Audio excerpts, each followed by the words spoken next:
Jesus sa buhay ko.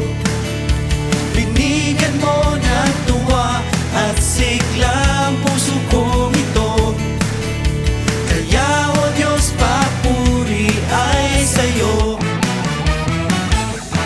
Itataas ang aking tinig, walang hanggang papuri ay sa'yo. At ako ay magpapasalamat sa kaligtasan na aking natamo.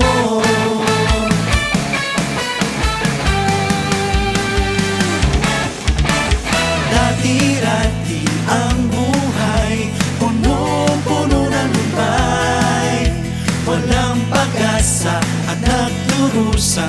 Ngayon'y naging anak niya. Akin ngang natagpuan, ikaw Jesus sa buhay ko. Binigyan mo ng tuwa at sigla ang puso kong ito. Kaya o Diyos, papuri ay sa'yo. Itataas ang aking tinig, walang hanggang papuri ay sa'yo. At ako ay magpapasalamat sa kaligtasan na aking natamo. Taas po natin ang ating mga tinig sa ating Diyos na buhay. Palakpak po natin ang ating mga kamay. Tumalon po tayo, sumayaw at sumigaw. Dahil sa pag-ibig mo, O Diyos, dahil sa pag-ibig mo, O Diyos, dahil sa pag-ibig mo, O Diyos, ako ay naligtas. Dahil sa pag-ibig mo, O Diyos, dahil sa pag-ibig mo, O Diyos, dahil sa pag-ibig mo, O Diyos, ako ay naligtas. Dahil sa pag-ibig mo, O Diyos, dahil sa pag-ibig mo, O Diyos, dahil sa pag-ibig mo, O Diyos, ako ay naligtas. Dahil sa pag-ibig mo, O Diyos, dahil sa pag-ibig mo, O Diyos, dahil sa pag-ibig mo, O Diyos, ako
transforms, and servant leadership. With a new heart and new spirit. Jesus Christ, to God be the glory. One church, under one God, with one vision. Carrying an ancient mission.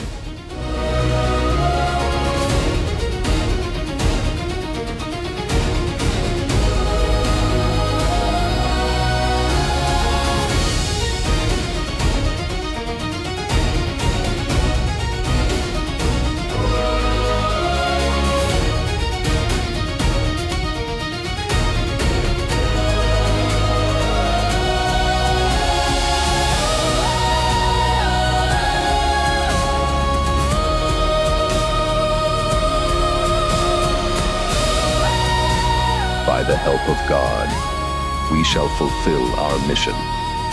By the grace and mercy of God, Jesus Christ, to God be the glory, remains.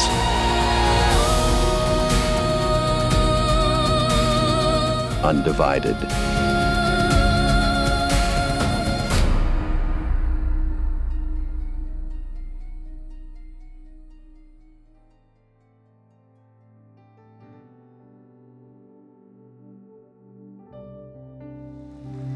Amen. Purihin pong Diyos. Magandang araw po sa inyong lahat.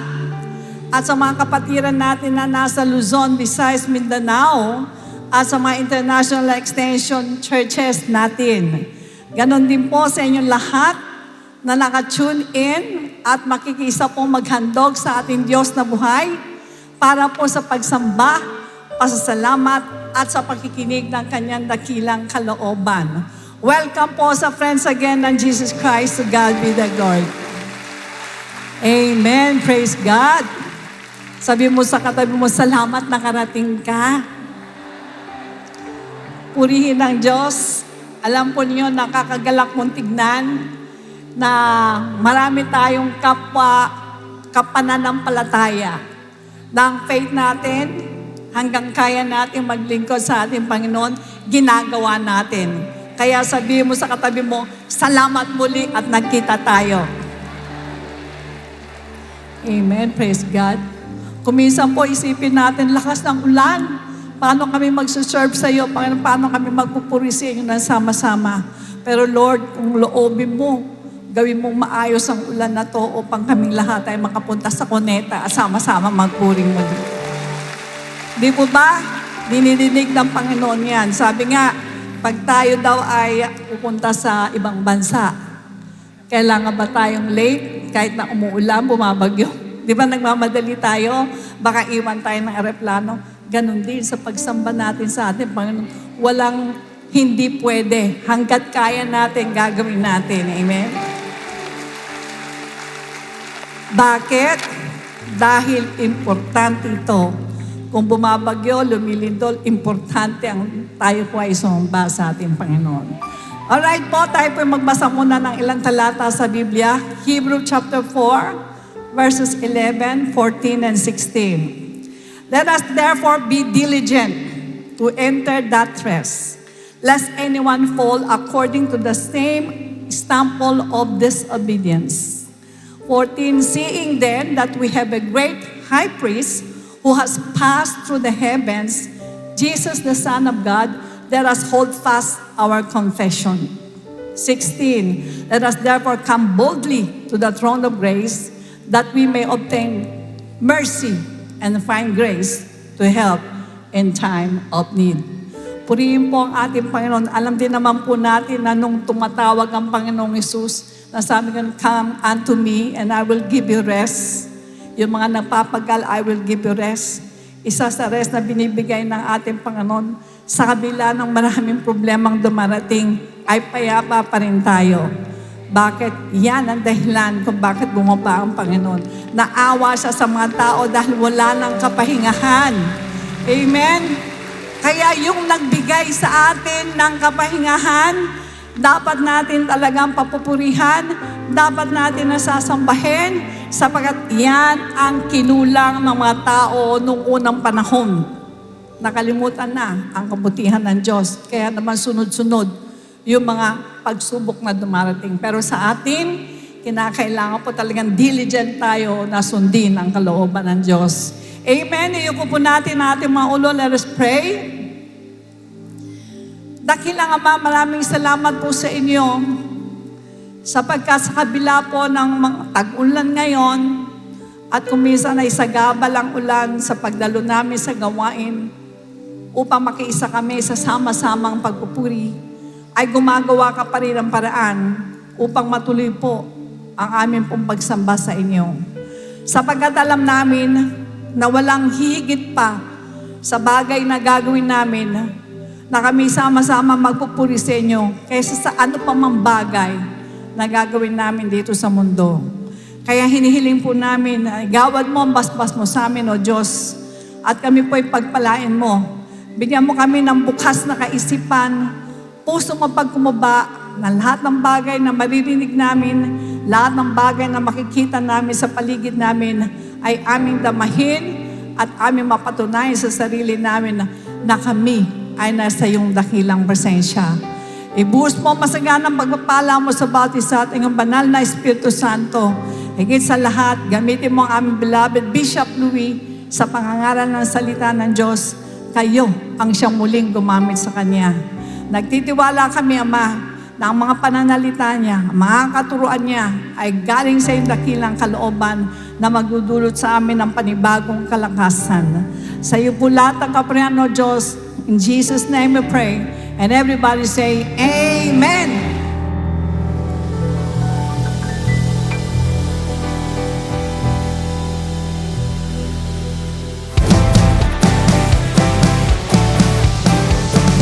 Jesus, you are the reason I live. Oh, Jesus, you are the reason I live. Yeah, Jesus, you are the reason I live. Oh, Jesus, you are the reason I live. And I think of the things you've done for me.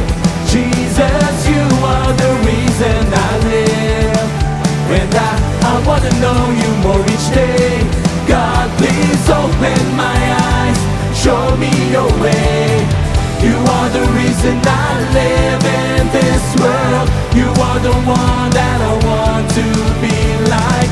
You are the reason I live in this world. Show me a way to live.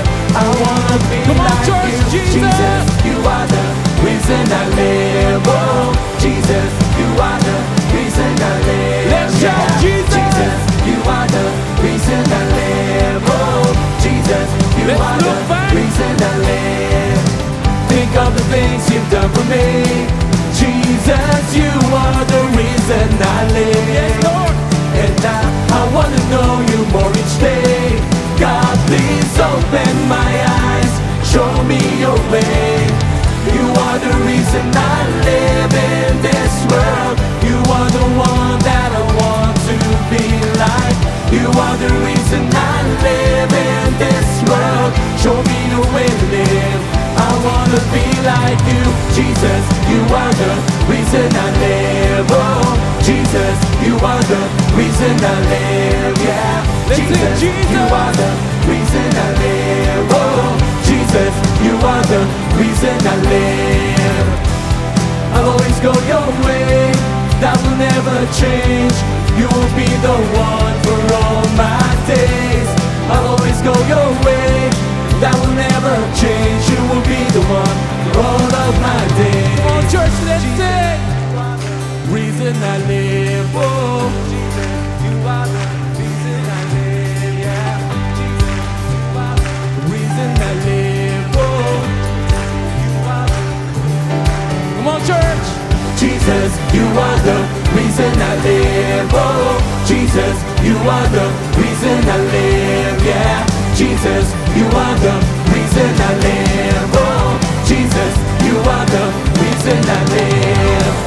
Jesus, you are the reason I live. Oh, Jesus, you are the reason I live. Yeah, Jesus, you are the reason I live. Oh, Jesus, you are the reason I live. Jesus. Oh, hallelujah.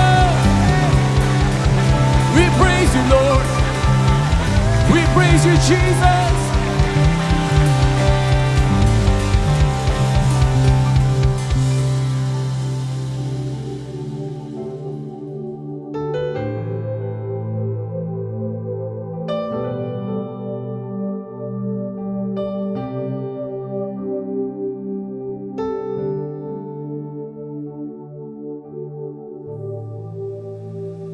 Yuko natin ang mga ulo tayo manalangin.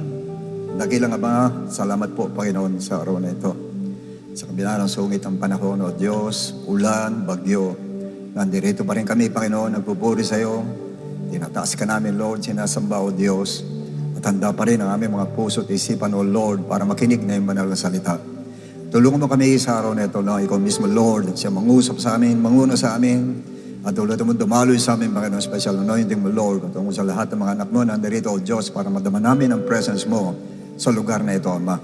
Ikaw na pong bahala sa amin, Lord, buksan mo puso at isipan namin, Lord, para malaya, O Diyos, na maunawaan namin na lahat ng sasabihin mo, pati lahat na nanonood sa television, Ama. Salamat na marami, Lord, and this we ask, in Jesus' name, Amen and Amen. Okay, purihin ng Diyos, mga kapatid. At thank you so much po sa inyo lahat. Sa kabila na umuulan ay nandito tayo. Ibig sabihin na tumitibay na kayo sa pananampalataya. Okay. Yes. Tibay na tayo ngayon. Alam ko, iba po siguro hindi nakarating dahil may baha sa kanila. Talagang they try their best pero hindi nila magawa dahil sa baha. Well, actually, pagka ganun po, naintindihan naman ng Lord po yun. Kaya tayo nakarating po, mapalad tayo dahil may way tayo para makarating po dito, para makapunta po dito. Kaya tayo po tayo be blessed ng Lord ngayon sa araw na ito, mga kapatid. Although sila naman mapapanood nila sa next week po, dito sa ating online po, makikita din, mapapakinggan din nila yung ating message po. Importante po ito, napaka-importante po. Lahat naman ng message ng Lord, importante po. Pero may mga messages na sabihin natin na talagang kailangan i-apply natin po. Otherwise, talagang maepektuhan po tayo mahigit. As a matter of fact, sa ngayon po, yung ating topic sa ngayon, masyado sa atin, marami sa atin po, affected tayo nito po. Masyado tayo affected. And the reason why, nagkakaroon ng hindrance, yung blessing na nasa atin, o maybe pati healing na nasa atin, dapat miracle ng Lord, nahihinder dahil po dito sa ating pag-aaralan sa umagang ito. Okay, sa hindi pagtatagal, the book of Ezra. Ezra 4:1-4. Now when the adversaries of Judah and Benjamin heard that the descendants of the captivity were building the temple of the Lord God of Israel, they came to Zerubbabel and the heads of the fathers' houses and said to them, "Let us build with you, for we seek your God as you do. And you have sacrificed to him since the days of Esarhaddon, the king of Assyria, who brought us here." But Zerubbabel and Joshua and the rest of the heads of the fathers' houses of Israel said to them, "You may do nothing with us to build a house for our God, but we alone will build to the Lord God of Israel, as King of Cyrus, the king of Persia, has commanded us." Then the people of the land tried to discourage and people of Judah, they troubled them in building. And our subject today is entitled, "The Danger of Intimidation." You may all be seated, please. Jeremiah 29:4-7 says, "Thus says the Lord of hosts, the God of Israel, to all the exiles whom have I sent into exile from Jerusalem to Babylon. Build houses," God said, "build houses, live in them, plant gardens, and eat their produce. Take wives and have sons and daughters, and take wives for your sons, and give your daughters in marriage, that they may bear sons and daughters, multiply there, and do not decrease. but seek the welfare of the city where I have sent you into exile, and pray to the Lord on its behalf, for in its welfare you will find your welfare. Now, these verses have a very important message for many Christians, to all of us, who are waiting for the coming of the Lord. Now, I strongly believe that the Lord Jesus Christ will come any moment, which emphasizes the imminence of His coming. But it doesn't mean that you're going to set aside. Hindi ibig sabihin darating ang Lord, itatabi natin ang ating job, ang ating business, or your livelihood, or your dream, or your ambition, or about the future of your sons and daughters. As a matter of fact, God Himself said to the Israelites that while they were in exile, habang sila'y tinapon sa Babylon, they were to build houses and live in them, and plant gardens and eat its produce. Kainin nyo yung tinatanim ninyo, yung bunga nun. And take wives and have sons and daughters. Seek the welfare of that city, that they may prosper as well. Pati kayo maay pagpalain din. Meaning, while waiting for your deliverance, habang nag-aantay kayo na kayo ay i-deliver ko dyan, alisin ko dyan.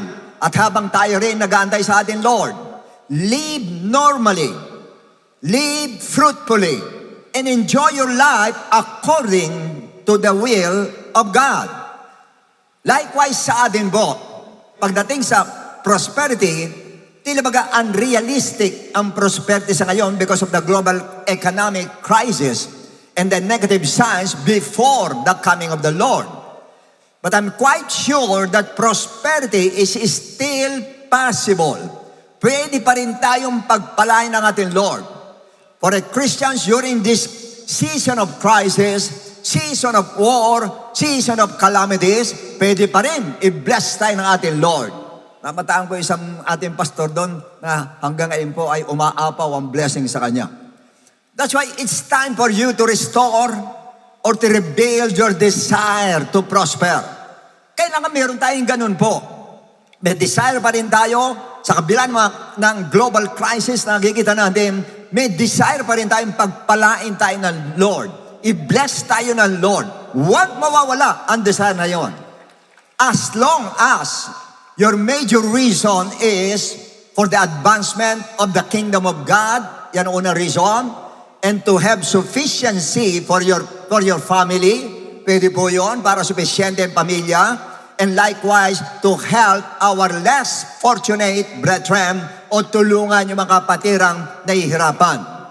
But the big problem is the word intimidation. Pakinggan nyo maigi. Importante po ito. Intimidation means to make someone feel afraid, to make someone be pressured, and to make you feel that you're small. Ang inisip mo, maliit ka lang o wala kang binatbat sa madali sabi, sa salitang sanlibutan, wala kang sinabi, hindi mo kaya lahat ng bagay na ginagawa mo. Yun po yung mga intimidation na ginagawa sa atin ng devil po. So that you will stop. Not only stop, but back down or give up. Doon po sa goal to prosper o gusto mo pagpalain ay mahinto yung gusto mo na yun. Yung momentum mo ay huminto. Or in Tagalog po, pag sinabi intimidation ay pananakot, paninindak, sa aking sariling paliwanag po ay panggugulo ng isipan po natin. Kanya marami na intimidate, gulo ang isipan, kanya intimidation ang tawag po doon. And that's the struggle or the biggest challenge of many Christians nowadays. Intimidations against their goal in life, or intimidation to be blessed by God financially. Na-intimidate po tayo. Now, one of the great example was Zerubbabel. In the book of Haggai 1:1 says, in the second year of King Darius, in the 6th month of the first day of the month, the word of the Lord came by Haggai, the prophet of Zerubbabel, the son of Shealtiel, governor of Judah, and to Joshua, the son of Jehozadak. Zerubbabel, governor of Judah, the high priest, saying, is it time for yourselves to dwell in your panel houses and this temple to lie ruins? Verse 8, then go up to the mountains and bring wood and build the temple. Zerubbabel, build the temple, that I may take pleasure in it and be glorified, says the Lord. Now Haggai the prophet spoke to Zerubbabel to build or to restore the temple of God destroyed by King Nebuchadnezzar.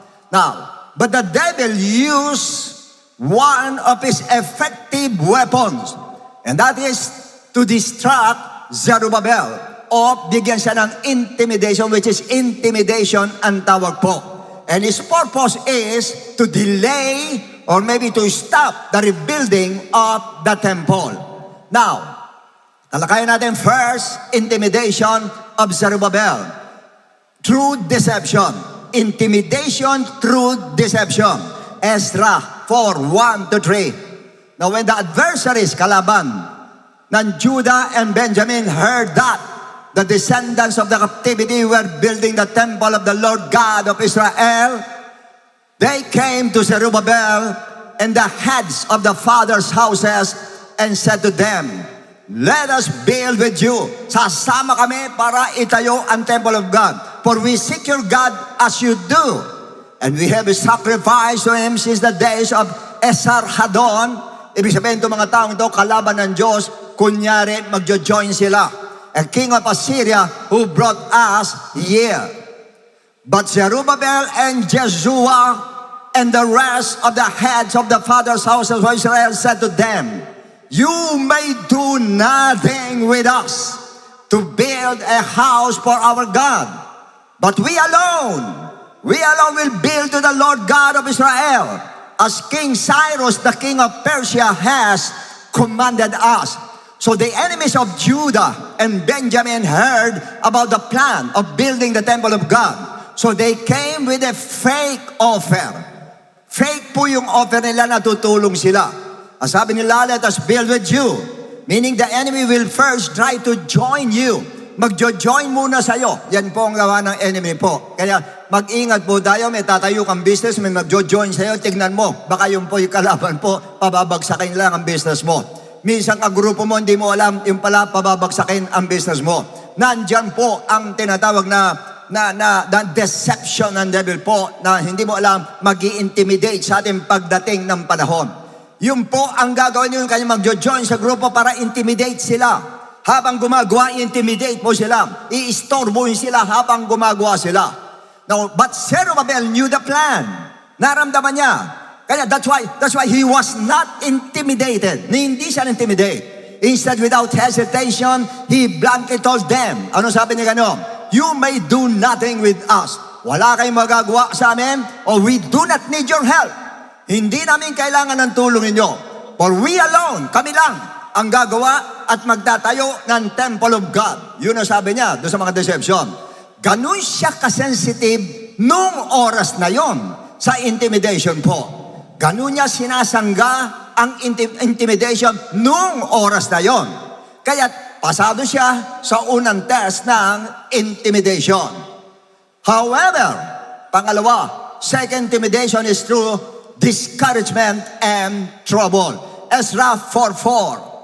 And then the people of the land. People of the land. Kanina yung enemies na sinabi, ito, people of the land tried to discourage the people of Judah, to discourage Zerubbabel. They troubled them in building. Now, this discouragement was not merely emotional. Hindi lang ito discourage sa emotions, hindi lang po. But involve active efforts to hinder the rebuilding of the temple. Pati yung effort nila sa pagtatayo ay hinahadlangan po nitong kaaway na ito, yung po ginagawang discouragement na yun na sinasabi po. And likewise with us, or to us, How many times does the devil discourage you to hinder or to delay or if possible to stop? Pigilin talaga yung ongoing work regarding doon sa plano mo sa buhay. Gumagawa ka na, pipigilan ka niyan. Kumari, itigil mo yung ginagawa mo sa plano mo. Why? Ini-intimidate ka para huwag matuloy ang plano mo, lalo na para i-bless ka ng Lord. Pipigilan po yan. Titsakin ko sa inyo dahil ay niyang i-bless tayo ng ating Panginoon. Now, sa paanong paraan siya pipigilan? Next, yung trouble po. They troubled them. In what way? Sa paanong paraan? Verse 5. They bribe officials. Sinuhulan yung mga officials to work against them and prostrate their plans during the entire reign of Cyrus, king of Persia. Ganong katagal yan mga kapatid na naghari siya? Pinipigilan sila. Sinuhulan yung government official para pigilin sila. Aminin natin hanggang ngayon nangyayari yan. Sinusuhulan yung government official para mapigilan yung project mo. Nangyayari mo yan. And down to the reign of Darius, king of Persia. This might be trouble sa mga legal matters po. Despite their work were legal. Legal yung ginagawa nila. But the corrupt government official tried to find a way or reason to make their work illegal. Ganun ang gagawin po. Babaliktarin ka. Legal, gagawing illegal. Ay, nangyayari sa atin yan. Pastor Les, naranasan niya yan. Kami, naranasan namin. May resibo na kami. Kompleto na kami. Ang sabi sa amin, hindi pa kayo bayad. May resibo na. Hindi pa raw bayad, may resibo na. Imagine that. Meron complete ang papers namin, mga kapatid, 1 taon, 2 taon. Ayan ang records namin, yan ang benta namin, yan ang kuha namin, kompleto yan. Ito, resibo namin, bayad kami. Ang sabi, hindi pa kayo bayad. Ganun po yun. Ganun katindi. At yun ang ginawa kay Zerubbabel. Why? To intimidate him. Para ma-intimidate sila, wag ituloy ang pagtatayo ng Temple of God. And the third intimidation, ito po matindi. Comparison. Ezra 3, 12-13. But many of the priests and Levites and heads of the fathers' houses, old men who had seen the first temple, take note, who had seen the first temple, wept. They wept with a loud voice when the foundation of this temple was laid before their eyes. Yet, many shouted aloud for joy. 13. So that the people could not discern the noise of the shout of joy from the noise of the weeping of the people. For the people shouted with a loud shout, and the sound was heard afar off. Sa madaling sabi, dalawang ingay. Yun narinig nila. The old priests, the Levites, and the old head of the families who saw the former temple wept aloud because they knew that the new temple was too small. Napakaliit niyan or nothing compared to Solomon's temple. Kinumpara nila sa temple ni Solomon, ba't ganyan lang tinatayo ninyo? Napakaliit yan. Iyakan sila. Panginoon, din mo lito tayo nila. Ang lakas, lahat sila, sigawan sila. For them, this was embarrassing. Nakakahiya yung ginawa nyo, Zerubbabel. Ba't ganyan ang ginawa sa Temple of God? Meaning, what they were building would never be the same as before. Hindi yan katulad nung dati.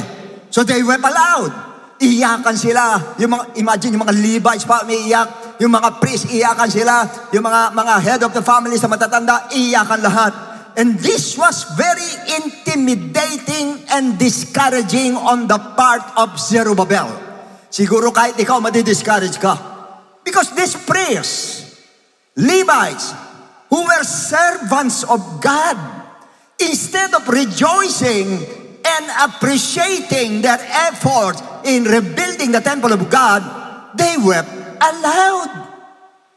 Imbis na purihin sila matuwa, abay nag-iyakan pa with disappointment and even insulted what they were trying to build. Ininsulto pa po sila. Grabe pong intimidation yan for Zerubbabel and his men. While those Jews who did not see the former temple, yung hindi nakakita sa temple ni Solomon, were shouting for joy. Kaya grabe po, dalawa yung sumisigaw. Sumisigaw yung iba, yehey, natayo ang templo, salamat tayo ang templo. Sa kabila naman, oh Lord, bakit ganun Lord? Ba't maliit na yung templo tinatayo? Kanya grabe po, confusion. Why? Intimidation. Ini-intimidate yung magtatayo. Because there were two noises ang narinig ni Zerubbabel and his men na kanilang narinig po, pati yung kanyang mga gumagawa po. The noise of a cry of disappointment and the noise of rejoicing. Ano kaya sa dalawang ito? Natutuwa pa talaga ang Diyos nito o hindi? Ito mga servant ng Lord ito, mga priest ito, hindi natutuwa, nag-iiyakan, disappointed sila. Ito mga bago lang ito, hindi nakita yung temple ni Solomon, nagkakatuwaan sila. Ano ba totoo talaga? Alin dito nagkatotoo? So Zerubbabel and his men were so intimidated. Gabi at araw, iniisip nila. Dalawa'y sumisigaw sa isip nila. Sumisigaw, umiiyak yung sa kabila, sumisigaw, yehey, sa kabila, sa kabila, sa kabila, yehey. Gabi-gabi, narinig nila. At sa tingin nyo, ano magiging resulta pag ganon? At naniniwala ba kayo marami sa atin ganyan? You are deeply intimidated by something. I do not know what, or by someone. Hindi ko alam. Pero alam ko na intimidate ka. Gabi at araw, iniisip mo. Ano naging resulta? Ezra 4:24 NLT. And the work of the temple of God in Jerusalem had stopped and remained at a standstill until the second year of the reign of the King Darius of Persia. Another version, BLB. Then ceased, huminto, the work of the house of God that is in Jerusalem, and it was discontinued until the second year of the reign of Darius of Persia. The work had stopped, stood still, discontinued for 16 years. Imagine, 16 na taon na sayang. Why? Because Zerubbabel and his men were greatly intimidated. Ganong katindi ang intimidation, for your information. Kanya ko alam, sa akin nangyayari. Nangyari sa akin yan. Intimidated ako gabit araw, intimidated ako gabit araw. Misa kinakausap ko ng pastor, hindi ko alam, kinakausap pala ako. Para akong bingi, hindi ko siya narinig. Why? Intimidated ako masyado sa iniisip ko. Matindi po. Ganong katindi yan. And they even forgot the significance of the temple. Alam nila, napaka-importante ng temple. You know why? Kasi sa Jerusalem, pag may feast sila, nagpupuntahan sila sa temple of God, nag-iipon lahat yung mga Hudyo, lahat ng mga Jews, coming from different countries or towns or nations, pupunta ron para sumambaro sa Lord. Matitigil yun. Kanya nga pinipigilan yun para wag mag-ipon-ipon yung mga Jews. Wag mag-ipon-ipon yung mga Israelites. Kaya pinipigilan itayo ang temple of God. That means, intimidation will kill your dreams. Pwedeng patayin ang pangarap mo sa buhay. It will hinder God's blessing for you. Naniniwala ba kayo marami sa inyo dapat binless ka na ng Lord? But because of intimidation, hindi ka ma-bless ng Lord. Because why? Pag intimidated ka, you have no faith. It's a sign that you have no faith. Kasi kung mataas ang faith mo, you are not intimidated. Kanya ka intimidated, then faith mo, gumanon ang faith mo dahil doon sa iniisip mo, nagpapagulo sa isipan mo. It will make your appetite and passion to work for your heart desires to freeze and even diminish.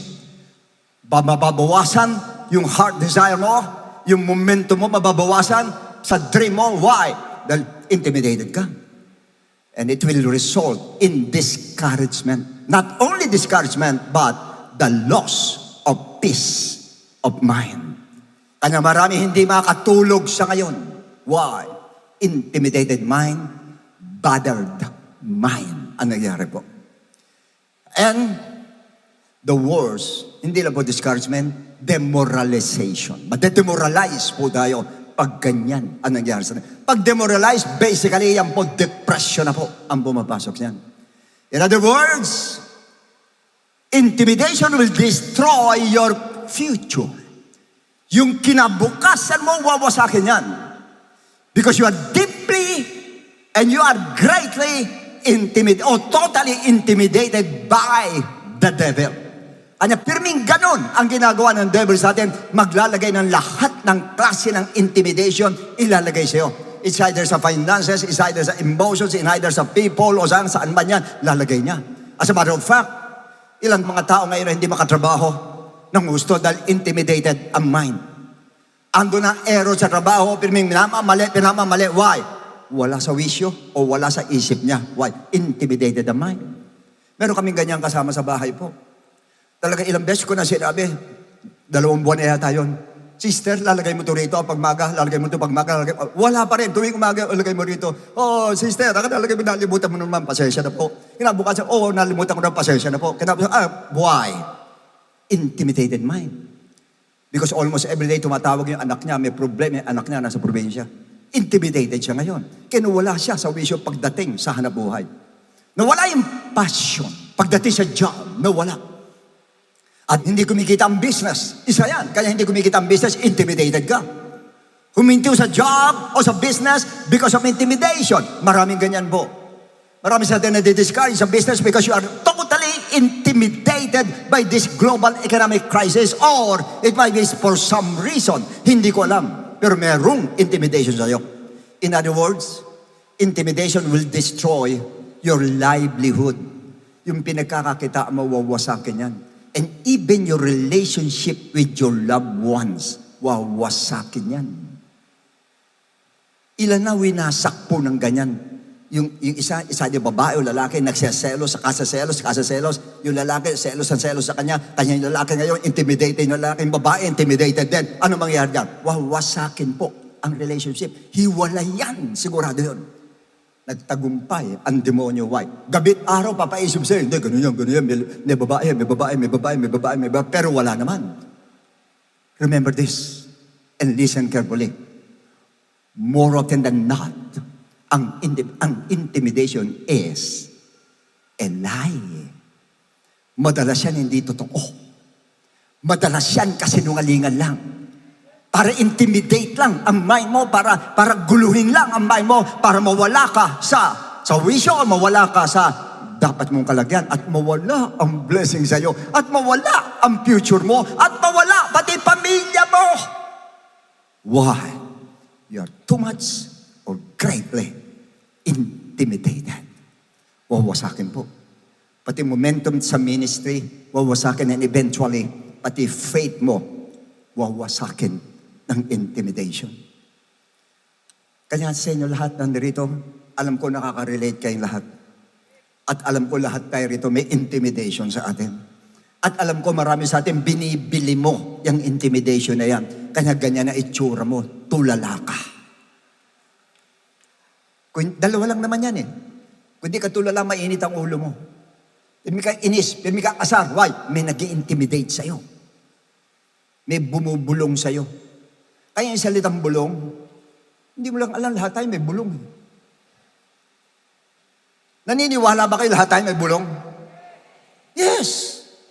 Ang dahil bumubulong sa atin, puro negative yan, bubulong nga, bubulong. Wala ka na pag-asa, naku, takbo, tapos na. Naku, yung asawa mo, ando, may kasama yan, gano'n. Puro ganun yan! Bulong yan. But for your information, intimidation can be seen. Pwedeng nakikita mo ang nag-intimidate sa'yo. Numbers 13:28. Nevertheless, eto na, yung 10 spies. The people who dwell in the land are strong, nakita. The cities are fortified, nakita. And very large moreover, we saw the descendants of Anak there, the descendants of giants there. We saw them. Nakita. Intimidated sila. Ano sabi gano'n? Hindi natin kaya yan. Halika na, Joshua, balik na ulit tayo sa Egypt. Hindi natin kahit pambira. Promise lang. Ang lalaki na lalanda doon. Why? May nakita na intimidate sila. Ilan sa atin dito pag may nakikita ka na intimidate ka? Sa sakit, may bukol. Kanyari may bukol dito. Everyday yun. Lumiliit na kaya? Ako lumalaki yata. Kinabukas na tingin doon. Lord, hindi nagbabago, Lord. Hindi nagbabago. Pray ka naman. Lord, lumaki pa, lumaki pa. Talagang lalaki yan. Pagtingin ka ng tingin dyan, huwag mong pansinin, mawawala yan. Why? Ini-intimidate ka nga lang yan eh. Ako nagkaroon ng nodules eh. Alam niyo, sabi sa akin, MRI ka. MRI, papasok ko doon sa yung ganun kalaki, parang kabaong. Nasusuffocate ako, hindi ako pwede sa ganun eh. Hindi ako makahinga. Ilang kwarto, walang bintana, hindi ako makahinga eh. Tapos papasok ako ron. Baka doon ba ako matuda sa loob niya? Ako hindi na. Hindi na. Ako, baala na Lord. Ang Lord na baala. Sabi ko sa kanya, in the first place, may iniinom yun na hindi maganda sa kidney. Hindi ba pwede? Hindi ako nang papa-MRI. Bahala ka na Lord. Hindi ko iniintindi. Hindi ko kinakapa. Hindi.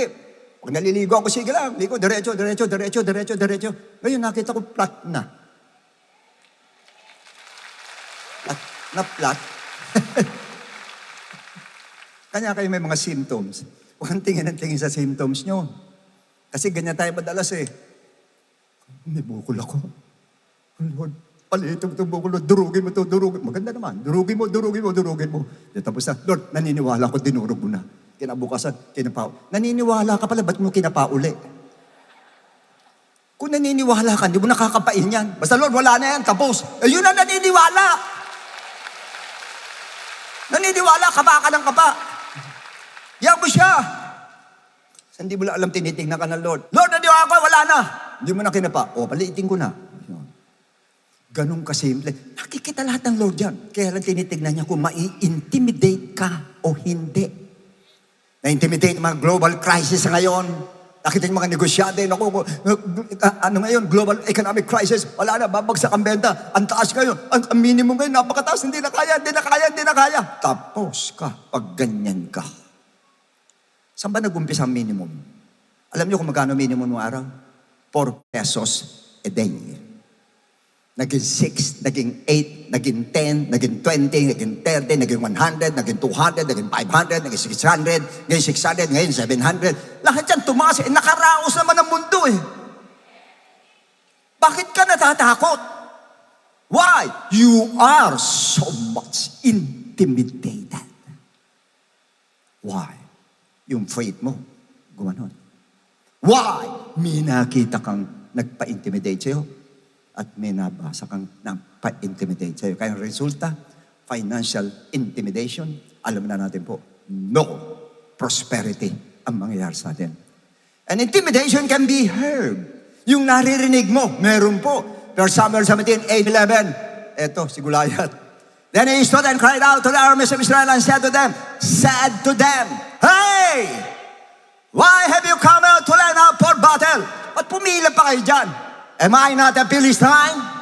And you, the servants of Saul, choose a man for yourselves and let him come down to me. Pumili na lang kayo na isa dyan. Oy, ang dami nyo. Isa lang. Ba't nakahilera pa kayo dyan? Isa na lang. Ang laki ni Goliath. 9-footer. Alam niyo ba yung 9-footer? Si Kai Soto, 7'3" lang yan, ang taas. Ito, 9-footer. Ang laki ng katawan. Tsaka ano to, yung bihasa na talaga, kumbaga sa veterano talaga na marami na napatay ito. Kaya nung makita ni Saul ngayon, ano sinabi ng Bible? Ayan, sa 11. When Saul and Israel heard, nang marinig these words of the Philistine, they were dismayed and greatly afraid. Why? They were badly intimidated. Hearing bad report sa doktor, pag kinuha na yung result ng blood chem, hindi pa nga kinukuha ito, ganun na yung dibdib natin, sana normal. Kasi kung gano'n yung kalog ng dibdib, gano'n yung dibdib, sana normal. Pagtingin ng doktor, ano sabi sa'yo ngayon? Naku, pag nagnakwa yan, kabahan ka na. Naku, ang taas ng kolesterol mo. Ang taas ng creatinine mo. Ang taas pati itong hemoglobin mo. Hindi ito, ang baba naman. Ito kung puro mataas. Yung liver fatty, ang taas, puro mataas. Alam mo yung sabihin ng mataas? Mataas din ang babayaran mo. Yan ang sabihin ng takot ka, intimidated ka ngayon. Pambira, ang taas ang kolesterol ko. Ang taas ang gano'n, ang taas ang gano'n. Intimidated ka na ngayon. Lalo kang magkakasakit. Pag tumaas, isipin mo lang, bababa naman yan eh. Kanya nga tumaas yan, dagalan sa ibaba yan eh. Naunawaan natin. Di balik mo sa ibaba. Sabi ganun, di mag-pray ka. Kundi gamot, uminom ka ng gamot, wala mo masama doon eh. Ba't kakabahan ka pa? Pabihan mo na, buti nga lalaman mo. Kasi hindi mo alam, mamaya natodas ka na lang. Nakukuha po natin. Kaya wala dapat takot. Pero pag nag-intimidate ka na, sama-sama na yan. Pag kinabahan ka, pati yung immune system mo, hihina hanggang sa lalo kang magkasakit. Why? Hindi dahil sa pagtaas noon, kundi dahil na-intimidate ka, kanya hindi nakakilos ang Diyos na buhayin. Pero, pangatlo, the most subtle proof or evidence that you are badly intimidated is in Haggai 1:2. Thus speaks the Lord of hosts, saying, these people says, that time has not come. Hindi pa oras para itayo yung temple yan. The time that the Lord's house should be built. Nung sila ma-intimidate, ano sabi nila? Siguro hindi pa time para itayo natin yan. Huwag natin tayo muna, tsaka na lang. Yun. The time has not come. This praise is very subtle, but an effective result of intimidation. Yan po yun. Pag binibinbin mo na lahat sa kanan, ayan, intimidated ka na. Your language is always, the time has not come. Wala pa, hindi pa ngayon. Hindi pa will ng Lord. Gagamit ka pa. Hindi pa will ng Lord ngayon. Hindi pa will ng Lord. That's why, let's wait for God's time. Intayin natin yung God's time, tsaka tayo kumilos. Yes, there's time for everything. Totoo yun. And it's good to wait for the perfect time. Tama naman. But, sometimes, this is just a way out to cover up your confusion, to cover up your worries, your fear, and to have peace of mind. Para matahimik na lang kung mawala intimidation, tigil ko na lang ito. Yun. Saka na lang. Because the real reason, hindi po dahil saka na lang, intimidated ka masyado. Intimidated by something. Kaya puro saka na lang ituloy. Isip tayo ng ibang alternative. Baka isip muna tayo, planuin muna natin. Pag-isip muna tayo, huwag natin execute muna. Saka na lang. Puro saka yan. Why? Because you are greatly and totally intimidated. Kaya yun pong katotohanan. It is not about the perfect time of God, but you are deeply and totally intimidated. That's why your mind, your heart, your feeling, and your decision and your life is totally affected by intimidation. Grabe po yan pag naepektuhan ka yan. Well, naalala ko si Elijah. Kutapang ni Elijah, di ba? Ang dami, 850 prophets, nandiyan dyan lahat, false prophets lahat. Hoy! Halika kayo. Israelites, halika kayo, manood kayo. Contest. O kayo ha, mga false prophet. Kukuha tayo ng tigisang ram tayo, tigisa. Susunugin, pero huwag nyo lalagyan ng apoy. Tumawag ka sa Diyos mo, pag mababa yung apoy, yung Diyos mo, ang tunay na Diyos. Ako rin, tatawag sa Diyos. Hindi ko lalagyan ng apoy. Pag tumago ka sa Diyos ko, pag nagpababa ng apoy, yun ang tunay na Diyos. Ang lakas. Imagine 850 prophets ni Jezebel. 450 kay Jezebel. Hindi siya natakot. Barat siya. Sigaw na yung mga prophet. Baal. Wala pa rin, walang apoy. Tapos siya ngayon. Tayo siya. Tapos na ba kayo? Tingnan mo yung Diyos mo. Baka natutulog yung Diyos mo. Baka nagpapahinga. Inisulto pa eh. Ganun siya ka-confident. Ganun siya ka-brave. Ganun yung kataas yung faith niya. Sabay prayer. Lord God of Israel, tulad na sinabi mo, Lord, sa akin, heto na po kayo. Nandyan na ngayon sinabi mo lahat. Sinunod ko lahat, Lord. Sabay baba ng apoy. Ano ginawa niya? Pinagpapatay nila yung mga false prophets. The following day, nagsalita si Jezebel. Nakarating sa kanya, Elijah, sabi ni Jezebel, kung ano daw ang ginawa mo sa mga propeta niya, ganun din ang gagawin sa'yo. Ganun ba? May sabihin, papatayin ako? Umakyat ng bundok. Pagdating sa bundok siya, mag-in-isolate yung sarili niya. Why? Disturbed, intimidated by a woman. Si Jezebel. Iyak siya sa Lord, this is enough, Lord. Tama na po. Sobra na po the Lord. Gusto ko na mamatay. Gusto ko na mamatay. Yan ang terminology ng masyadong distracted. Gusto magpakamatay. Imagine, he was Elijah, the righteous man in the book of James. Nanalangin, wag umulan, hindi umulan. Nanalangin, umulan, umulan. Ngayon, nando doon. Discouraged. Gusto mamatay. Why? Totally intimidated. Ganyang katindi po yan. Kaya huwag niyong babaliwalain. Yung gumugulo sa isipan, yung gumugulo sa isipan niyo, huwag niyong babaliwalain. Matuto kayong tanggalin yan. Paano matatanggal yan? Hindi yun ang tanong eh. Ang tanong, what did God do when He saw na yung kanyang temple sa paggawa was stopped or discontinued, tinigil, because they were greatly intimidated. Nakita ng Lord. So anong ginawa ng Lord? Haggai 1:4. In the second year of King Darius, in the 6th month, on the first day of the month, the word of the Lord came by Haggai and the prophet to Zerubbabel, the son of Shealtiel, governor of Judah, and to Joshua and the son of Jehozadak, the high priest, saying, Thus speaks the Lord of hosts, saying, These people says, the time has not come, the time that the Lord's house should be built. Next verse. Then the word of the Lord came by Haggai to the prophet, saying, Is it time for you yourself to dwell in your paneled house and this temple to lie in ruins? Nakatayo yung bahay nyo, tapos ang templo ko wasak. Next. Go up to the mountains and bring wood and build the temple. 16 years na kayong tumigil. Now, build the temple, that I may take pleasure in it and be glorified, says the Lord. Verse 12. Then Zerubbabel, the son of Shealtiel, and Joshua, the son of Jehozadak, the high priest, with all the remnant of the people, obeyed. They obeyed the voice of the Lord their God and the words of Haggai the prophet, as the Lord their God has sent him, and the people feared the presence of the Lord. Now, what is the motivation of God? Ano ginawa niya motivation? Nagkaganon sila. Zechariah 4:10. For who has despised the day of small things? For the 7 rejoice to say, these 7 rejoice to say, the plumb line in the hand of Zerubbabel, and there are the eyes of the Lord which is scanned to and fro through the whole world.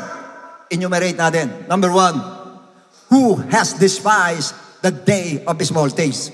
Ibig sabihin po noon, the reconstruction of the temple seemed insignificant, hindi importante. Compared to kay Solomon's po, na grand temple talaga tinayo, naliliitan sila. Leading the old priests and the old Levites and others to belittle and despise the effort of Zerubbabel and his men. Kanya, ininsulto nila. Second, sinabi, the 7 eyes of the Lord which is scanned to and fro throughout the earth. Ano ba yun? 7 mata ng Diyos sa katingin sa buong mundo. Proverbs 15:3. The eyes of the Lord are in every place, keeping watch on the evil and the good. Ano ba sabihin nun? The 7 eyes of the Lord represent His omniscience and omnipresence of God. God knows everything and God is everywhere. Kanya alam niya ang lahat ng nangyayari. Hindi sabihin 7 mata niya, dahil tinitingnan ng mga tao. Hindi po. Yung presence niya nandoon sa lahat ng dako at alam niya ang nangyayari sa lahat ng dako. Next, the plumb line on the hands of Zerubbabel. Ano sabihin nun? A plumb line is used in construction. Ginagamit po to ensure that the structure are vertically true o totoong patayo talaga at ginawa talaga yung templo, talaga tinayo ang templo. And it symbolizes the careful and precise. Pag sinabi precise, yung eksakto na gawa nila na nire-require ng building po. And next, the perfect motivation of the Lord to Zerubbabel. Eto na, Zechariah 4:7. Who are you, O great mountain? Before Zerubbabel, you shall become plain. Mountain shall become plain. And he shall bring forth the capstone with shouts of grace, grace to it. Numerate natin. As sabi ng Lord, Who are you, great mountain? A mountain signifies the obstacles and hindrances of Zerubbabel. Yung lahat ng humahadlang sa kanya, yun ang tipo ng mountain na sinasabi ng Lord. The old priests, the old Levites, all those government officials, against him, yun yung sinasabing mountain. Ano sabi ng Lord? Before Zerubbabel, you mountain shall become plain. Ano sabihin nun? It signifies the removal or flattening, papatagin niya of those obstacles through divine intervention. Ibig sabihin nun, it's either aalisin ng Lord ang hadlang sa'yo. Makinig kayong lahat. Kung maniniwala ka lang sa Lord, it's either na aalisin ng Lord yung hadlang, yung nag-intimidate sa'yo, or papatagin niya. Pag pinatag niya, dadaanan mo lang. Tatapakan mo isa-isa yung mga obstacle niya, kasi pinatag na ng Lord. Nakukuha natin. And he shall bring forth the capstone. Ano sabihin nun? It is the final stone construction symbolizing the completeness of the project. Yung huling-huling batong nilagay, yun na po ang siyang magtatapos. Ibig sabihin, kompleto na. Yung isang bato na lang kulang, nilagay yung bato na yun. Yun, ibig sabihin, kompleto na. At yun din sabihin ko sa inyo, sa pagdating sa rock, walang ibang rock kundi si Jesus Christ. At yung Jesus Christ na yan, kompleto na po. Nasa atin na po. Kaya complete na po tayo. Everybody shout, praise the Lord. Upon this rock, I will build my church. So tayo po yun. Sa bato tayo tinayo, sa Lord po, sa foundation ng ating Panginoon. Accompanied with shout of grace, grace to it. The repetition of grace, yung paulit-ulit na sinabing grace, means the unmerited favor and divine assistance in the temple's completion. Alam sabihin nun? By the grace of God, Zerubbabel, by the grace of God, you will finish that temple.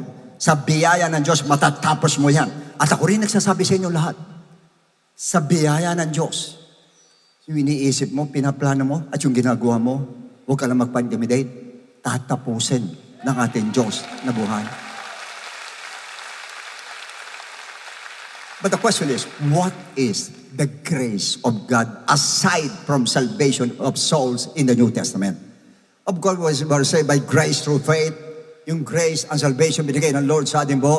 Pero bukod po sa salvation, ano yung grace na sinasabi? Hebrew 10:29. And how much worse punishment do you suppose will be taught, or they who has trampled the Son of God underfoot, counted the blood of the covenant by which we are sanctified and common thing, and insulted the Spirit of grace.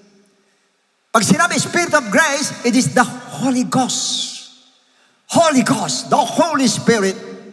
And Haggai 2:4-5 says, ESV, now, yet now, be strong, Zerubbabel. Be strong to God with the glories. Declares the Lord. Be strong, Joshua, son of Jehozadak, the high priest. Be strong, all you people of the land. Be strong. Woo. Be strong.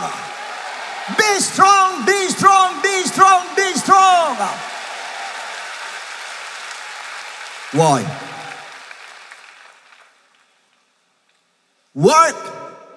Gumawa kayo. Tuloy mo yung plano mo. Yung binabalak mo, tuloy mo. Yung ginagawa mo, tuloy mo. Meron kang business, tuloy mo. Meron kang gustong gawin, tuloy mo. Sa trabaho mo, gusto mo ma-promote, tuloy mo. Work. Why? For I am with you. Sasamahan kita. Declares the Lord of hosts. Verse 5. According to the covenant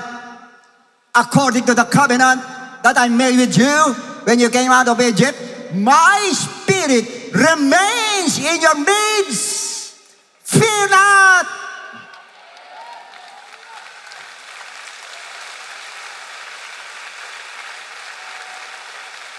Ibig sabihin niya kay Zerubbabel, do not be intimidated because my spirit remains among you. That's why be strong. Do not be intimidated, but let your enemies your critics be intimidated. Sila dapat ma-intimidate. When they see that the construction of the temple is done, pag nakita tapos na, sila dapat ma-intimidate. At yan din ang pinasasabi ng Lord sa atin, do not be intimidated by those symptoms. Kung nakita mo yung symptoms, pabayaan mo lang siya, huwag ka ma-intimidate. By the bad report of the doctors, yaan mo lang siya, huwag ka magpa-intimidate. By the wars, earthquakes, global economic crisis, by negative emotions, by those people who are harassing, discouraging, and threatening you, do not be discouraged because my spirit does not only remain in you, but my spirit resides in you. And that is the Holy Ghost. The Holy Ghost. The Holy Ghost. The Holy Ghost. The Holy Ghost. Praise the Lord. Woo! Do not be intimidated. Why? Zechariah 4:6. So he answered and said to me, this is the word of the Lord to Zerubbabel, not by might, nor by power, but my spirit. Zerubbabel, not by might, my spirit, not by the word of those government officials, hindi yan, Zerubbabel. Not by the power of the human law, hindi yan. Not by the Levites, not by those priests, hindi yan. Not by the influence of those people, not by the power of money. No, no, no, no, no. But my spirit, saith the Lord, my spirit will help you. My spirit will give you strength. My spirit will give you wisdom. My spirit will destroy them. My spirit. Woo! Praise the Lord. Even to all of you, to God be the glorians. Do not be intimidated because God said, my spirit will heal your sickness. My spirit will bless you financially. My spirit will make your dreams come true.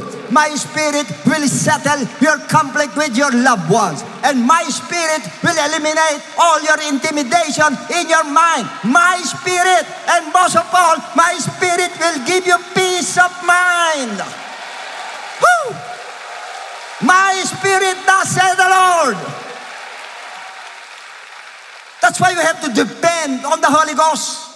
Ako nagsasabi sa inyo, once you are filled with the Holy Ghost, walang intimidation. Nangyari sa Book of Acts, chapter 5, 28-29. Did we not strictly command you not to teach in this name? And look, you have filled Jerusalem with your doctrine, with your gospel, and intend to bring this man's blood on us. Ito sagot nila. But Peter and the other apostle answered and said, we ought to obey God rather than man. Mas susundin na, patayin ka, Peter. I would rather obey God than man. Bibitayin ka, Peter. I would rather obey God than man. Walang intimidation. Why? Puno siya. Pag puno ka ng Holy Spirit, wala ulong gamba, walang intimidation yan. Dire-diretso lakad mo, diretso ang plano mo, diretso ang ginagawa mo, diretso ang blessing mo. Ganoon tayo pag puno ng Holy Ghost na Lord. Woo! Everybody shout, praise the Lord. So anong problema? Intimidation? Hindi. Ang problem is the infilling of the Holy Ghost. Kailangan mapuno ka ng Holy Ghost. Huwag kang pumayag, lumabas dito sa lugar na ito na hindi ka puno ng Holy Ghost. Dapat paglabas mo rito, magbula-ulo hanggang pa, puno ka ng Holy Ghost, lalakad ka para ka nasa alapaat lang, magaan, wala ka iniisip, kompleto ang mind mo, nandun ang peace of mind sa'yo, nandun ang strength sa'yo, na habang lumalakad ka para bagang wala ka nakikita, dire-diretso, walang bundok, parang plain lahat. Why? You're filled with the Holy Ghost. Holy Ghost, Holy Ghost, Holy Ghost, Holy Ghost, Holy Ghost. Woo! Come on, let's clap our hands to God. Praise the Lord. Glory to God. Ay sa inyo lahat na natin rito sa ngayon, sana paglabas natin dito, wala na intimidation. Ang nasa mind natin is a sound mind. Dahil puno ka ng Spirit ng ating Lord. Awit tayo. Oh, when the day go marching in. Oh, when the saints go marching in. Oh, I love to be in the number. Oh, when the saints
So yun yung mga kapatid, glory to God po sa napakaganda mensahe for that very encouraging message po dahil muli po tayong pinatatag po ng ating Panginoon upang hindi po tayo basta-basta mai-intimidate. Bakit? Because the Lord's Spirit resides in us. Amen po ba? Amen po. So meanwhile, sa lahat naman po ng ating po mga guests na nandito, mga first-time visitors and viewers po, naniniwala po ako na batid po ng Panginoon na kayo po'y humaharap. Ang iba po sa inyo maaaring humaharap sa iba't ibang uri ng problema, mga intimidation sa buhay. Katulad po ng ating po napakinggan, mga kapatid. Kaya nangusap po ang Lord po sa inyo. Sa atin po na huwag po tayo magpapa-intimidate, kundi tayo po'y maging matatag at lumaban po. Ibigay mo po sa Diyos yung mga negative things na gumugulo sa isipan mo na nagdudulot po ng takot po sa inyo. So we also need, of course, the Holy Spirit na magbibigay po sa atin ng kapayapaan or ng peace of mind at para mapagtagumpayan or tulungan po tayo to overcome. Napaka-importante po niyan. At higit sa lahat, sa mga bisita na nandirito, kailangan po natin tanggapin ang ating Panginoong Hesukristo bilang sariling tagapagligtas at paniwalaan po ang gospel of salvation for you to be saved. Now, pag sinabi po nating salvation or kaligtasan, ang sabi po sa Ephesians chapter 2 verse 8, for by grace you have been saved through faith. Malinaw po na sinabi ng talata that we're saved by grace through faith. Kaya alam po ang tanong, saan po tayo mananampalataya at maniniwala? That is the question.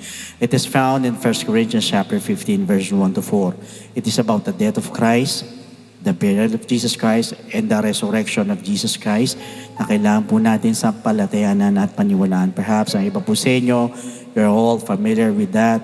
Alam natin yan because this is a public knowledge, common knowledge po yan, na siya'y namatay, inilibing at nabuhay na magmuli. Malamang iba po sa inyo naniniwala. Kaya alam po ang tanong, is believing enough? Pag tayo po ba'y naniwala, nanampalataya, wala na tayong gagawin, hihinto o tutuldok na po tayo dun. Ang sabi po sa 1 Peter chapter 4 verse 17, for the time has come for judgment to begin at the house of God. And if it begins with us first, what will be the end of those who do not obey the gospel of God? Ano daw ang katatapusan? Ano daw ang dulo doon sa hindi sumunod sa gospel ng ating Panginoon? So sa madaling sabi, the gospel of Christ must be obeyed.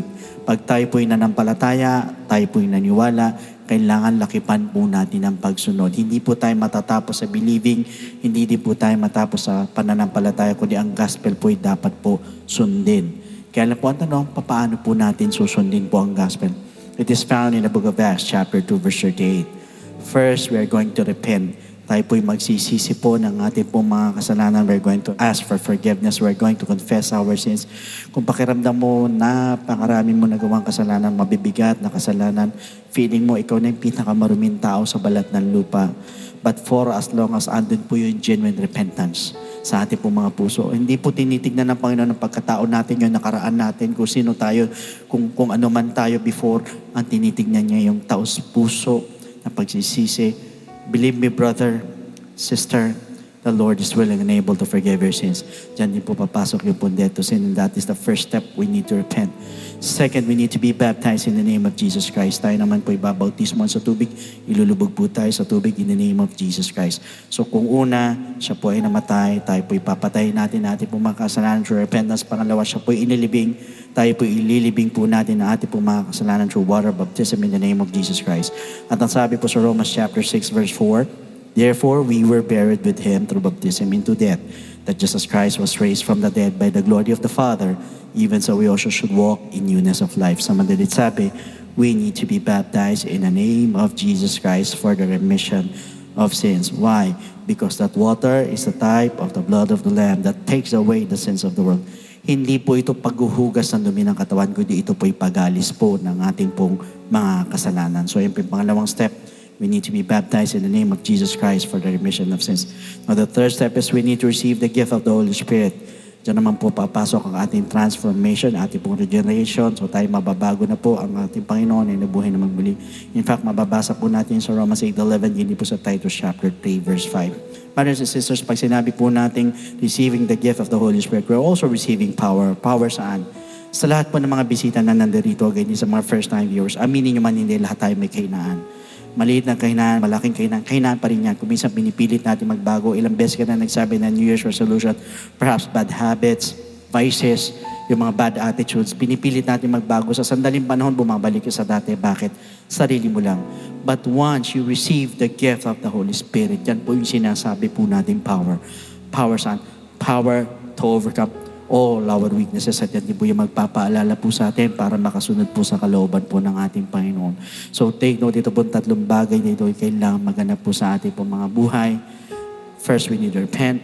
Second, we need to be baptized in the name of Jesus Christ for the remission of sins. And thirdly, we need to receive the gift of the Holy Spirit. And that is what we call the good news, and that is the gospel of Jesus Christ. So at this moment, sa lahat po ng mga bisita na nandirito, pwede po ba nayuko po ninyo yung mga ulo panandalian? Pikit po ninyo yung mga mata. Kung sa tingin mo, marami kang nagawang kasalanan sa Panginoon, marami kang kapalpakan, maraming mali, why don't you whisper a short prayer to the Lord? Sabihin mo lang sa Panginoon, Lord, I'm sorry, patawarin mo po ako sa lahat ng mga pagkukulang ko, sa mga kasalanan ko, sa mga maling nagawa ko, sa mga hindi kong magagandang nagawa. Just a short prayer, sabihin mo lang sa Panginoon, I'm sorry. Naniniwala po ako, naririnig ka niya ngayon.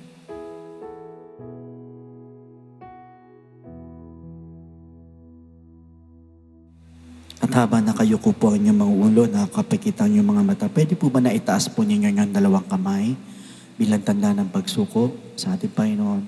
And please repeat after me with this prayer na habang binabanggit po ninyo ang panalangin nito, lagay po natin sa puso, yung taos puso na pagsisisi. At tayo po sa likod, tumayo po tayo, tapat natin yung kamay po natin sa kanila. So please repeat after me sa mga bisita, ganyan sa first-time viewers. Panginoong Jesus, Panginoong Jesus, lumalapit po ako sa iyo lumalapit po ako sa iyo bilang isang makasalanan. bilang isang makasalanan. Patawarin mo po ako Patawarin niyo po ako sa lahat ng aking mga pagkakamali sa lahat ng aking mga at pagkukulang. at pagkukulang. Sa oras na ito, Sa oras na ito, tinatanggap po kita tinatanggap po kita bilang sariling tagapagligtas bilang sarili at tagapagligtas. tinatanggap po kita Tinatanggap po kita bilang Diyos ng aking buhay. bilang Diyos ng aking Naniniwala po ako naniniwala po na ikaw ay namatay, na ikaw ay namatay, ikaw ay nilibing, ikaw ay nilibing, at sa ikatlong araw at sa ikatlong araw ay nabuhay na magmuli. buhay na magmuli. Tulungan mo po ako Tulungan niyo po ako makapagsimula makapagsimula ng bagong buhay ng bagong buhay. at idagdag mo po ako At idagdag niyo po sa ako iyong kaharian. sa inyong kaharian. Maraming salamat po Maraming sa salamat pangalan ni Jesus. sa pangalan ni Jesus. Amen. Amen. Praise the Lord. Sa mga bisita po natin, sa kanan po ninyo, meron pong orange flag po on your right. Kindly follow that flag lang po. Sunod lang po kayo doon sa flag na yon para may explain lang po sa inyo sa Gospel of Salvation. Further po, sige po doon sa orange flag po. Sunod lang po kayo. Praise the Lord. Samantala po sa ating po mga first-time viewers, you may contact us or message our Facebook page para magpa-schedule po tayo ng water baptism. So God bless every one of you, and to God be all the glory.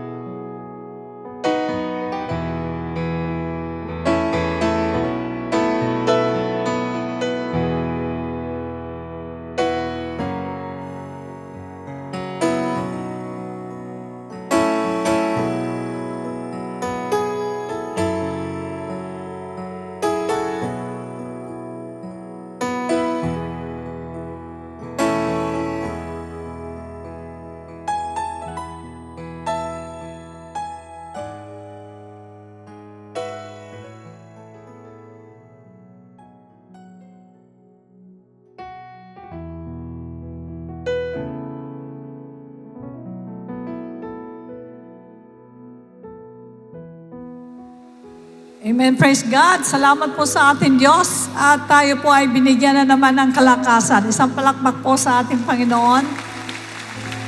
Salamat din po sa patuloy na pagpapahayag ng Gospel of Salvation. At marami po ang lumalapit sa harapan. So ngayon po, dadako po tayo sa ating offertory. Hebrews chapter 4, verses 1 to 2. Therefore, since a promise remains of entering His rest, let us fear lest any of you seem to have come short of it. For indeed the gospel was preached to us as well as to them, but the word which they heard did not profit them, not being mixed with faith in those who heard it. Napakarami po ang binabahagi na ng salita ng Diyos, Pero hindi sila nagpa-profit. Bakit? Hindi sila naniniwala. Pero tayo, katulad din nila si Zerubbabel, pilit nilang tinatayo ang God's Temple. Walang iniwan po sa atin ngayon, ang tinatayo natin ay God's Temple. For each one na nadadala natin sa ating Panginoon, yan ay templo ng ating Panginoon. Kaya nga, tayo po ay hindi dapat magpa-intimidate kahit na anong naririnig natin, kahit na anong nakikita natin, katulad kanina, ulan, bagyo, ano pa man, hindi tayo magpapa-intimidate. Tuloy-tuloy tayo sa gawain ng Lord. Tuloy-tuloy tayo sa pagtulong sa gawain ng Panginoon sapagkat yan ang kalooban ng Diyos. Meanwhile, for complete details of our online giving, please refer to the ways and means to give. Diyan po sa naka-flash sa screen. Maraming salamat din po sa mga kapatiran walang sawang sumusuporta sa ating mga gawain. Be part of an unforgettable evening as Achievers Business for Christ marks its 34th anniversary with a praise and worship concert. Happening on September 21, Monday, 6:30 p.m. at Lagsen Hotel. Registration fee is 2,500 pesos. Let's take this opportunity to invite fellow businessmen and professionals. Samantalahin po natin to sapagkat isa na namang paraan ng soul winning. Alright po, tumayo po tayong lahat. Sabi mo naman sa katabi mong salamat at nagtagumpay tayo ngayon. Sabi mo ulit, salamat at di tayo nagpa-intimidate sa ulan. Ayan, yuko natin mga ulo. Let us pray. Dakilang Ama, maraming salamat po sapagkat isa-isa binibigay mo sa amin ang kalakasan. Dahil sa kalakasan na ipinagkakalob mo sa amin lahat, ay unti-unti nagiging matuwid kami sa inyong harapan. Ngayon ay tinuro mo sa amin na kahit na anong mangyari, hindi kami dapat magpapa-intimidate. Dahil kami, Panginoon, ay pinananahanan ng Holy Spirit. Lalo na pagdating, Panginoon, sa pangangaral ng salita ng Diyos, pakikinig ng salita ng Diyos, pagdadala ng soul sa inyong harapan, at pagdadala ng mga sarili namin sa gawain mo. Kaya tiunat mo ang iyong mapagpalang kamay sa bawat isang mga anak mo nandirito, patuloy na igawad ang basbasan mo mula ulo hanggang talampakan. Ingatan mo mga kaisipan na huwag madisib ng kaaway. Tulungan mo, Panginoon, ang mga pisikal ng pangangatawan. Huwag mong pahintulo sa mga deadly diseases. Ganon din ang kabuhayan. Patuloy mo yung buhos ang masaganang pagpapala. Tulungan mo na ang bawat lahat ay hindi magpa-intimidate sa lahat ng mga bagay na dumarating sa kanilang mga buhay dahil alam namin na higit na mas malakas ang nasa amin, higit na mas makapangyarihan ang nasa amin, bundok man, Panginoon, ay makakausap at mapapalayas namin sa aming harapan. Salamat po ng marami. Salamat po, Panginoon, sa mga kapatiran na lumapit sa harapan, tumanggap po sa inyong harapan. Salamat po sa mga biyaya, mga pagpapalang pinansyal na tinatanggap ng iglesia na to upang makapagpatuloy kami sa paghayo at paghahayag ng salita ng Diyos. Salamat din sa ating gobyerno na patuloy mong pinapagpala at binibigyan ng katalinuhan kung paano maayos ang lahat ng amin pong mga buhay. Ganon din po, O Diyos, salamat sa iglesia namin na nanatiling matibay sa kabila ng mga problema ng buhay. Salamat po sa inyo, sa iyo po lahat ng kapurihan. In Jesus' name we pray. And everybody say, Amen. Amen. Praise God. The Lord bless and keep you and make His face shine upon you and be gracious to you and lift up His countenance upon you and give you peace. God bless you and to God be the glory.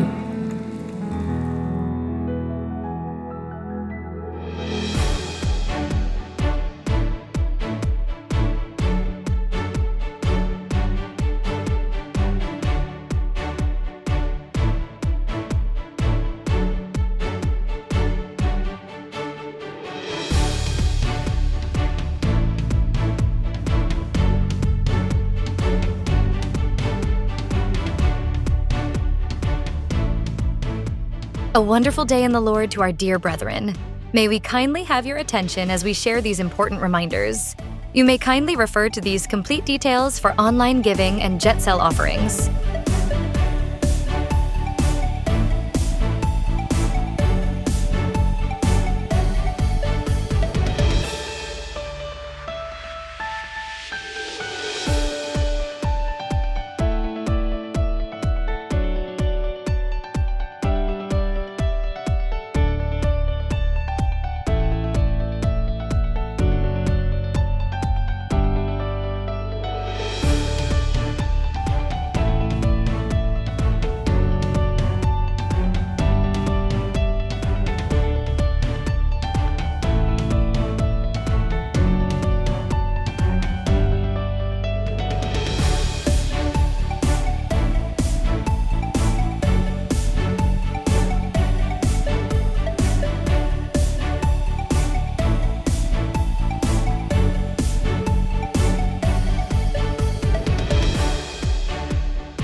To all who give via check, please indicate the correct account names. Checks payable to Project G-Coat. Account name, Project G-Coat Ministry. Checks payable to Tithes. Account name is Jesus Christ to God be the Glory Church International Incorporated. Para sa mga gustong magpa-schedule ng baptism or one-on-one counseling, maaari po kayong makipag-ugnayan sa amin sa mga numerong nasa screen or mag-message sa aming official Facebook page.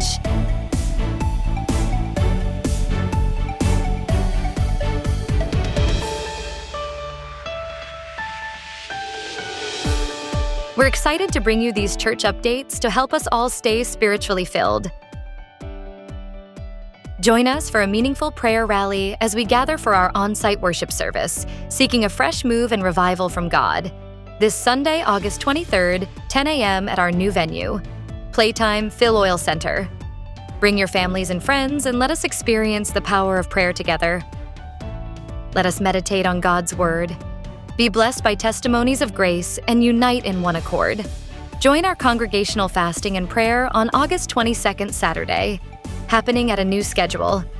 See you at 10 a.m. at Star Mall Edsa Shaw Trade Hall. Attention all 1FCers in Jet Teaching or FACN from the Mother Church and all extension churches. Ready to level up your discipleship skills? Join the Jet 1 FC Basic Practicals Training, a hands-on training designed to help you become more effective in guiding and discipling others. Save the dates. August 21st, August 28th, September 4th, September 11th, September 18th. All are Friday, starting at 7 p.m. via Zoom. Registration fee is 200 pesos per session. To all official participants of the Jet 1 FC Advanced Practicals Training, let us come together as the Lord continues to shape and equip us for His work of encouragement and discipleship. Join us for another blessed and meaningful session on August 29th, Saturday, 9 a.m. at Alveo High Park, Vertis North Tower 2. Registration fee is 700 pesos per head. We look forward to seeing you as we continue serving the Lord with excellence and faithfulness. Be part of an unforgettable evening as Achievers. Business for Christ marks its 34th anniversary with a spectacular praise and worship concert happening on September 21st, Monday, 6:30 p.m. at Luxent Hotel. Registration fee is 2,500 pesos. Gather your fellow businessmen, professionals, and loved ones to celebrate God's goodness together.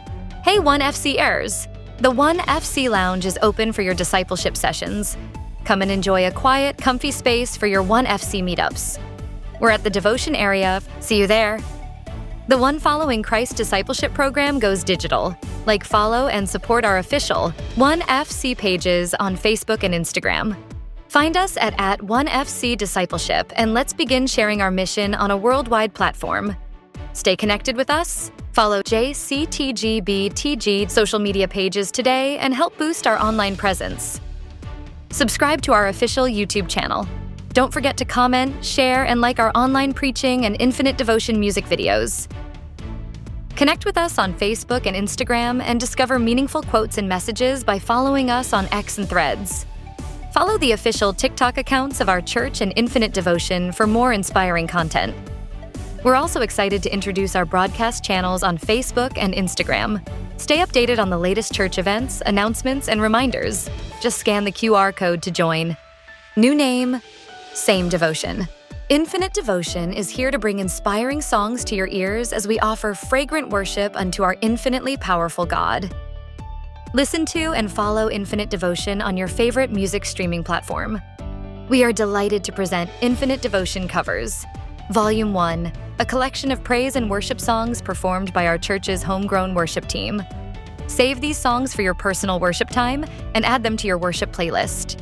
You may also listen to Infinite Devotion on Shuffle TV, A to Z, Channel 11, Monday to Friday at 5 a.m., Saturday and Sunday at 6 a.m., Light TV Channel 33, Monday, Wednesday, Friday at 12 o'clock noon, Saturday and Sunday at 6 p.m.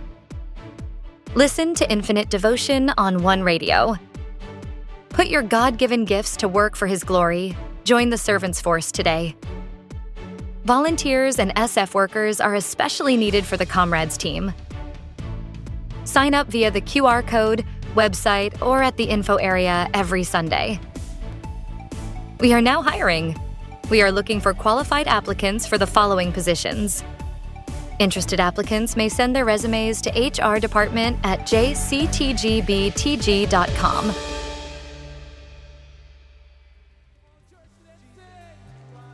Reason I live, oh, Jesus, you are the reason I live, yeah.